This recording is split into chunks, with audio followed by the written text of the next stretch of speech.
रहीम अस्सलाम वालेकुम स्टूडेंट्स, कैसे हैं आप सब। मैं उम्मीद करती हूँ कि आप सब अपने घरों में बिल्कुल खैर आफियत से होंगे। यूनिवर्सल हाई स्कूल ने कोरोना प्रॉब्लम की वजह से ऑनलाइन लेक्चर का आगाज़ किया है। उस हवाले से मैं आप लोगों की सोशल स्टडी की टीचर मिस बिनिश क्लास 7 से। ये मेरा लेक्चर नंबर 15 है। लेक्चर नंबर 14 में हम लोगों ने स्टेटमेंट नंबर 11 से लेकर 15 तक पढ़ी थी इस यूनिट नंबर 7 की, जिसमें हमने पढ़ा था कि हमारी कुल मुस्लिम आबादी का 20% हिस्सा जो है वो अरब कंट्रीज़ में रहता है, 30% जो है वो एशियाज़ कॉन्टिनेंट्स में रहते हैं और 15.6 जो है वो इंडोनेशिया में रहता है। इंडोनेशिया जो है वो दूसरा बड़ा मुल्क है, मुस्लिम मुल्क है, जिसमें तकरीबन 200 मिलियन जो हैं वो मुस्लिम्स वहाँ पे रहते हैं। इस्लाम को दुनिया का दूसरा बड़ा जो है मज़हब माना जाता है। सबसे बड़ा मज़हब जो है ईसाईयत है और दूसरा जो है वो इस्लाम है। मुसलमानों की जो मौजूदा शरह है वो मुसलमानों की पहले 2009 में जो शरह थी वो तकरीबन 1657.6 मिलियन थी, लेकिन अब जो है मौजूदा शरह जो है वो 1657.6 मिलियन से बढ़ गई है। 1.84% जो है उसमें इंक्रीज़ हो गई है मुसलमानों की शरह।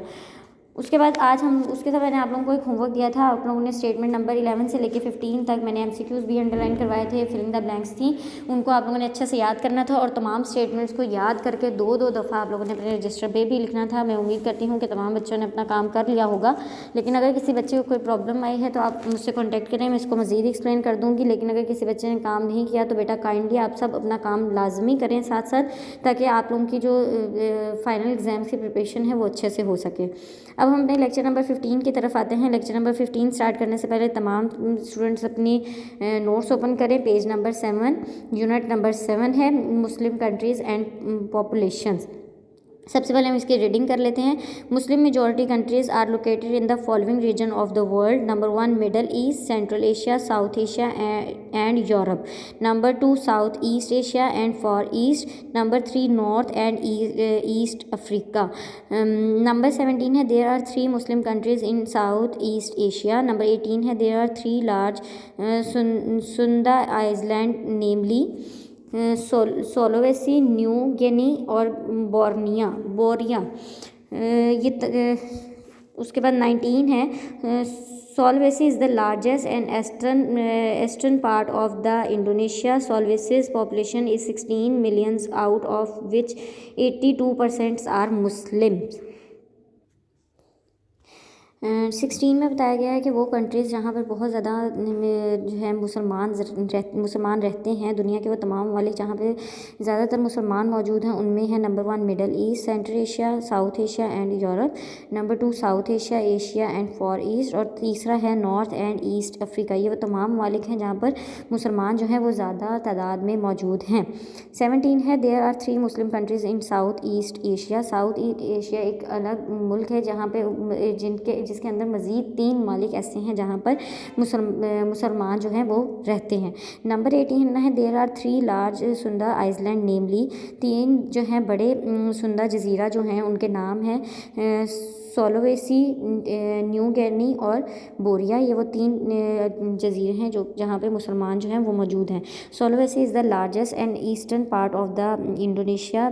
सोलोवेस जो है वो बहुत बड़ा और मशरक़ी हिस्सा है इंडोनेशिया का, यानी इंडोनेशिया के बिल्कुल मशरक़ में, इंडोनेशिया का जो मशरक़ी हिस्सा है उसको सोलविसा कहते हैं। सोलविसा's पॉपुलेशन इज़ 16 मिलियन। सोलविसा की जो पॉपुलेशन है वो 16 मिलियन है, इसमें जिसमें से 82% जो हैं वो मुसलमान हैं। बाकी के दूसरे मज़हब के लोग रहते हैं, लेकिन उसमें सबसे ज़्यादा जो हैं वो 82% जो हैं मुसलमान हैं, इसीलिए उनको मुस्लिम कंट्रीज़ काउंट किया जाता है। इसके साथ मैं आप लोगों को अभी लेक्चर नंबर 15 जो है आपका यहीं तक था। इसमें आप लोगों को जो क्वेश्चंस भी बनते हैं और MCQs भी बनते हैं, MCQs जो बनते हैं उनको मैं आप लोगों को अंडरलाइन करवा देती हूँ। स्टेटमेंट नंबर 20 जो है उसमें सोलवेसी पॉपुलेशन को अंडरलाइन कर लें, 16 मिलियंस को अंडरलाइन कर लें और 82% आर मुस्लिम्स को अंडरलाइन कर लें। उसके बाद सोलवेसी को 19 में सोलवेसी को अंडरलाइन कर लें और eastern part of the Indonesia को अंडरलाइन कर लें। ये पूछा जा सकता है कि सोलवेसी कहाँ पे मौजूद है, तो आप ये बताओगे eastern part of the Indonesia. उसके बाद 17 में, इस 18 में, they are 3 largest Sunda island को अंडरलाइन कर लें। और 17 में से 3 Muslim countries in South East Asia को अंडरलाइन कर लें। अच्छा जी, ये आप लोगों के MCQs बन सकते हैं, फिलिंग द ब्लैंक्स भी बन सकती हैं। उसके अलावा इसमें से क्वेश्चन जो है 18 वाला क्वेश्चन बन सकता है और 16 वाला क्वेश्चन बन सकता है। स्टेटमेंट नंबर 16 जो है वो भी क्वेश्चन बन सकता है। उसके अलावा 18 है वो भी क्वेश्चन बन सकता है और 19 को भी क्वेश्चन में लिया जा सकता है। तो आप लोगों ने ये तमाम की तमाम स्टेटमेंट जो है वो इंतहाई इंपॉर्टेंट है। तो आप लोगों का होमवर्क है कि आप लोगों ने स्टेटमेंट नंबर 16 से लेकर 20 तक के जितनी भी स्टेटमेंट मौजूद हैं, इनको आप लोगों ने तमाम स्टेटमेंट को एक एक स्टेटमेंट करके याद करना है। और उन तमाम स्टेटमेंट को अपने नीट रजिस्टर के ऊपर उसकी हर स्टेटमेंट को आप लोगों ने 2 टाइम्स लिखना भी है याद करके, ताकि आप लोगों की जो स्टेटमेंट है अच्छे से आप लोगों को याद हो जाए और आप लोगों के फाइनल एग्जाम्स की जो है वो प्रिपरेशन हो जाए। इंशाल्लाह लेक्चर नंबर 16 में हम लोग स्टेटमेंट नंबर 21 से लेकर 25 तक पढ़ेंगे, यूनिट नंबर 7 की। अल्लाह पाक आपको और आपके घर वालों को अपने हिफ्ज़-ओ-अमान में रखे। अल्लाह हाफ़िज़।